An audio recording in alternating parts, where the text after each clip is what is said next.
नमस्ते। धेरै दिनपछि म चाहिँ आफ्नो चाहिँ युट्युब च्यानलमा म लाइभ म प्रशासन गर्दैछु। मैले कामको व्यस्तताले गर्दाखेरि चाहिँ मैले चाहिँ भिडियोहरू अपलोड गर्न पाएको छैन। फेरि पनि कामको सिलसिलामै छु भनौँ। परदेशमा चाहिँ काम गर्दा गर्दा पनि भिडियो अपलोडै गर्न नपाइने सर्ट भिडियो मात्रै चाहिँ हाल्ने भइरहेको छ। ब्लगिङ आउँछ, म घरतिर गइसकेपछि ब्लगिङ हाल्ने कोसिस गर्ने नै छु।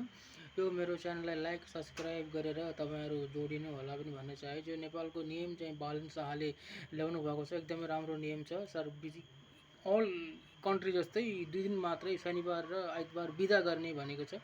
त्यो पनि राम्रो खबर नै हो भन्छु मैले। अनि तपाईँको चाहिँ विदेश जाने व्यक्तिहरू हुनुहुन्छ, उहाँलाई पनि 10,000 भन्दा बढी मेन पावरलाई नतिर्नु पर्ने भन्ने पनि गुनासो उहाँ राख्नु भएको एकदमै राम्रो हो। यस्तो गर्ने भने बालन शाहले नेपालमा केही हुन्छ। मैले यति मात्र मेरो घोषणा यो पनि छ कि तपाईँको चाहिँ हाम्रो बेरोजगारी जति छन् इन्डियातिर विदेशतिर जति हुनुहुन्छ, उहाँले जुन नेपालमा नै रोजगारी पाउनुपर्छ भन्ने मेरो सिद्धान्त हो। लाइक सेयर सब्सक्राइब गरेर जोडिनु होला। मन पर्छ भने सेयर गरिदिनु होला।